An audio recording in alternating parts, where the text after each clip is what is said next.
Ladies and gentlemen, I once again welcome you to another exciting, amusing, and enlightening edition of Sports Fearless Daily Updates. Ahead of the re-ignition of the Super Eagles of Nigeria and the Black Stars of Ghana's rivalry next month in London, a former player of the Black Stars of Ghana has given an account of his unforgettable moments with the Black Stars against the Super Eagles of Nigeria in London, and I'll be giving you his comprehensive insights.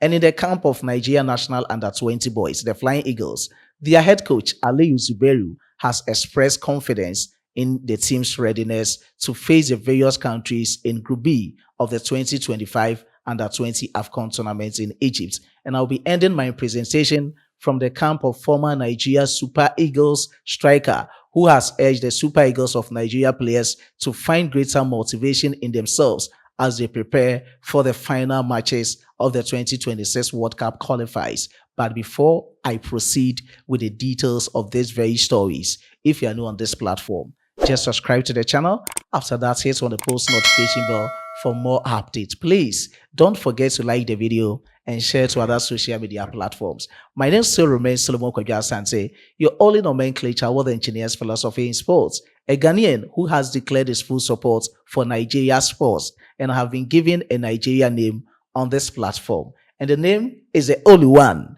Solomon Chukwu Emeka. Please try as much as you can to leave your decent comments in the comment box for special shoutouts after my presentation.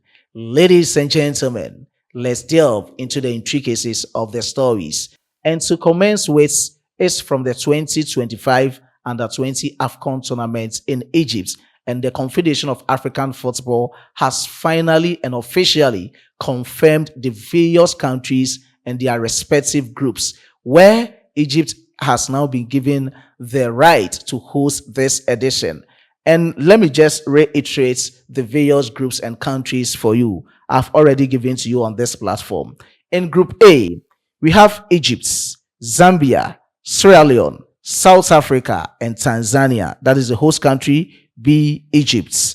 Group B, we have our very own, the Flying Eagles of Nigeria, Tunisia, Kenya, and Morocco. So we'll be having two North African countries in Group B. And Group C, we have Senegal, Central African Republic, DR Congo or Dr. Congo, and Ghana. So these are the various groups with their respective countries. And it feels unbalanced for the very first glance of the various groups, because Group A, we have 5 countries. Group B and Group C, we are having 4 countries respectively.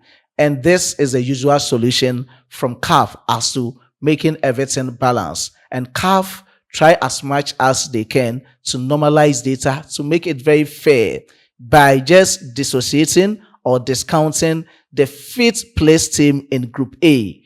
Their influence, they are just going to dissociate that one. So whatever happens, any countries that falls as 5th or that is being placed as normal 5th in Group B. Let me just go through their group for you again.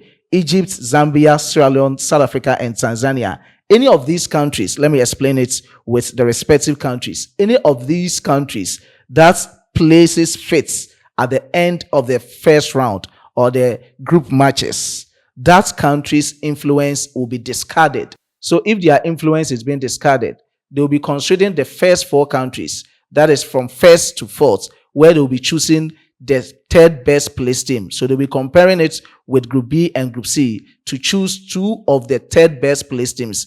Meaning if the 5th placed team in Group A is being discarded by their influence, they will be deducting the various points that all these 4 countries, the first 4 countries, had from this 5th place country. So that is how CAP will be using it to normalize data to make it very fair for this very tournament. So this is the usual solutions to CAF's problem as people are contemplating. How is it not going to be a cheat for a group to have 5 countries and the remaining groups having 4 countries each? So that is the latest and the vivid explanation I can give it to you with respect to how things will be done by CAF in the 2025 Under-20 AFCON tournament in Egypt.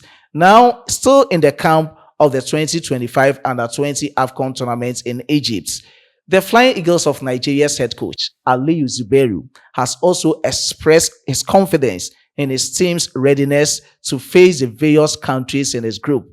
Now, let me just explain this one to you before I go to the exact words of Aliyu Zubairu. The Flying Eagles of Nigeria will be playing Tunisia, Morocco, and Kenya on the 1st, 4th, and 7th of May, respectively. So, on the 1st of May, the Flying Eagles of Nigeria will face Tunisia. On the 4th of May, the Flying Eagles will face Morocco. And on the 7th of May, the Flying Eagles will face Kenya as their last group match. So that is the latest coming in. Let's have a glance of the exact words of the head coach of the Flying Eagles, Nigeria National Under-20 boys, as they are also cheering up for the 2025 Under-20 AFCON tournament. He started by saying, "I think it is high time we stop looking at some themes as bigger while some are smaller.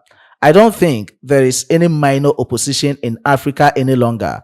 It all depends on your level of preparation. Imagine when the first draw was done. We called it the group of death simply because we were drawn alongside Egypt, South Africa, and Morocco. Now we have a new draw that consists of Tunisia, Kenya, and with the same Morocco, and we have started saying another difficult group. Which country do you want to play that is not tough?" He's asking a question. He said, "All I will say is how much have we prepared is what should be the issue."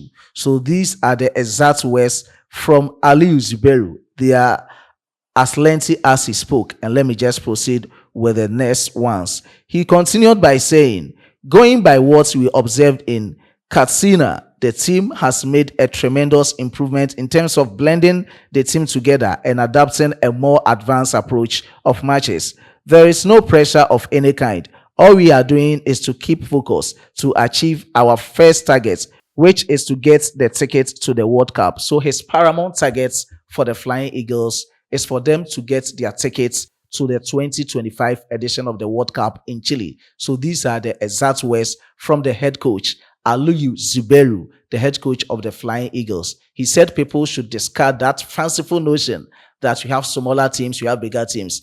Any of the African countries participating in the 2025 edition of the Under-20 AFCON tournament is as enormous as it is. So they'll be preparing as much as they can and defy all the odds to shape, defeat, and annihilate them in the group, especially their first 3 matches against Morocco, Tunisia, and Kenya. So these were the exact words from Aliyu Zubairu. Let me proceed with the rivalry that is about to happen.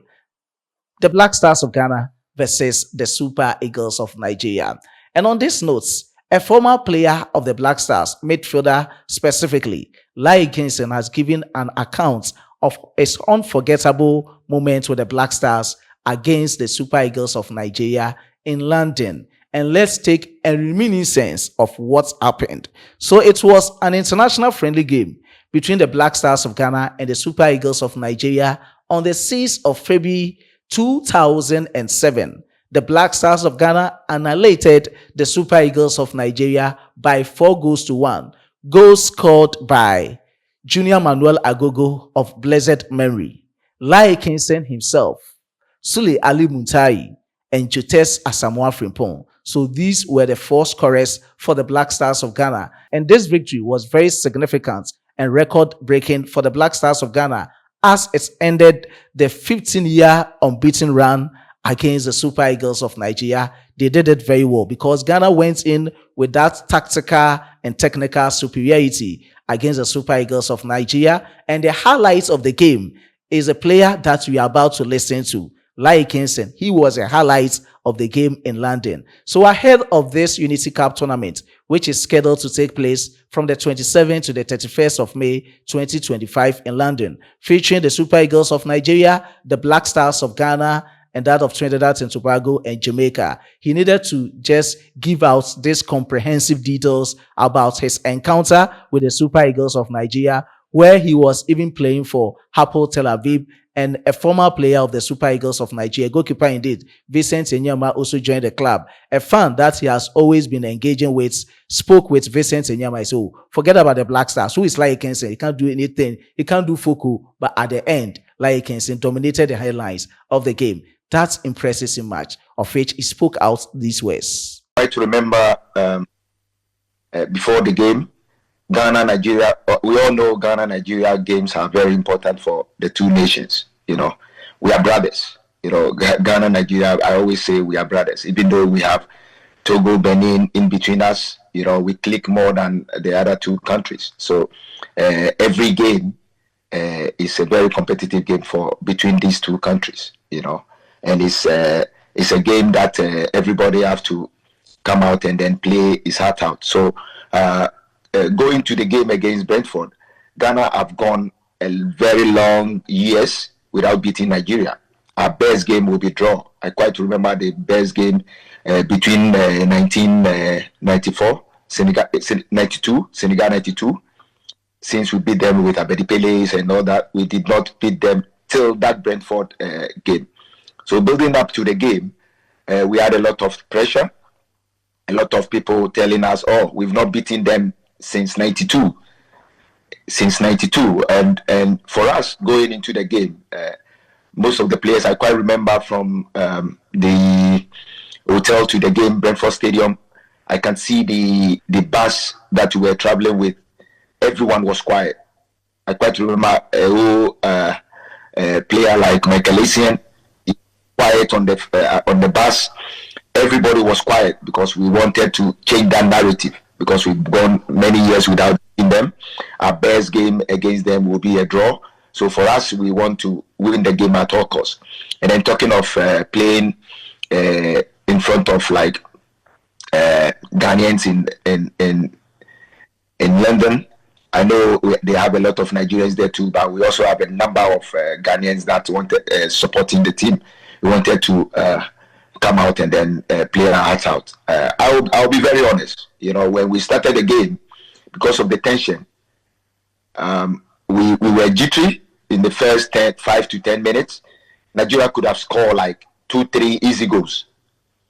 2-3 easy goals, but we were able to contain them and then frustrate them till we had a grip on the game. But as soon as we found our feet in the game, we started dominating play. You know, I was lucky. I had a very understandable squad around me. Top players at that time. Most of us are playing regular in our clubs. You know, consistency in our clubs, and then we have a lot of unity in our group. You know, so we put up a very good performance. And I quite remember the Nigerians were disappointed because they also had a very good squad. They were disappointed. At some point, the fans have to jump on the field and then stop the game for some time because they were disappointed with the performance the Nigerian players are putting up. But that day, you cannot take anything away from us. We came in, the determination, and then the quality of the players that we have, I think, played a major role in that game. And we were happy, you know, we were happy that we beat them. You know, we all know that if Nigeria beat us too, they will be very happy. But till today, I'm so happy that I was part of that squad that played. And then remember, I quite remember before I came into the game, I had a call from Israel. You know, they had a goalkeeper, Wanyama. He was playing in my former club, Hapoel Tel Aviv. But there was a fan in Hapoel Tel Aviv that I still keep in touch. You know, they were talking about the game, and then the fan mentioned me to Wanyama. Is it their goalkeeper? It's not Wanyama. Is it Wanyama, right? If I'm correct. Yes. Inyama. Yes. Inyama. Yes. Right? Yes. So the fan told me, oh, Inyama said, oh, I can't do anything. I cannot do anything in the game. You know, they are better players than us. So for me, going into the game, that was my motivation. That I put one goal at the back of the net. And luckily for me, I had the first goal in that game, which for me is one of the best goals I've ever scored in the Black Stars, which is very good. I got the ball from the wide area. Steven Appiah made a deep run. I pretended giving him the ball, but I cut in, and then I used my weaker foot to put the ball at the bottom corner of the pole, and that was the most excitement in my career at that time. After the game, no conversation again. I think I proved him that I have what it takes to perform against almighty Nigeria. Wow, amazing stuff. So, in the camp of the Super Eagles of Nigeria, with the difficulty in qualifying for the 2026 World Cup tournament, a former striker of the Super Eagles, John Utaka, has also urged the Super Eagles to find greater motivation in themselves as they prepare for the remaining matches. He spoke lengthy in an interview on Brella FM's No Holds Barred with Ifeanyi Udeze, and these were the exact words. He said they have the players, they have to go all out. Anything can happen in football. It doesn't matter that the Super Eagles feel quite disappointed in not qualifying for the 2026 World Cup tournament. Come on, guys, you can do it. Go all out, defy all the odds, win all the remaining matches. And as the records and the history and the spirits of football goes, you can still make it. Until the final whistle, the Super Eagles of Nigeria, from John Utaka, a former striker of the Super Eagles, says, guys, you can do it. The exact words of his on Brella FM. He said, with the kind of talent we have, we shouldn't be in this position. We need to come together and stay focused on achieving our World Cup dream. We must be determined like other countries. In football, anything can happen. We shouldn't give up. I still believe we can qualify, but it all depends on how we approach the games ahead. Exact words from John Utaka. On this words of his, I will end here with my presentation. I was being supported by my hardworking chief editor, Emmanuel Kwame Asedu, and my amazing graphic designer, Dominic. Let me give shout out to my cherished viewers on this platform, those who day in and day out supporting Sports Fella. I have Michael M.I. Okay, I really support you with your comments. I know subsequently you will know what to do. Okay, he was just talking. He loves us. We also love you. And this is from Chooks Ovili. I appreciate your good works on Sports Fella. Bro City One, I really appreciate your good works. Peter, I really appreciate your good works. And Sanelli Vezi, I know people from South Africa also commenting. So wherever you are watching Sports Fella from, just leave your decent comment in the comment box.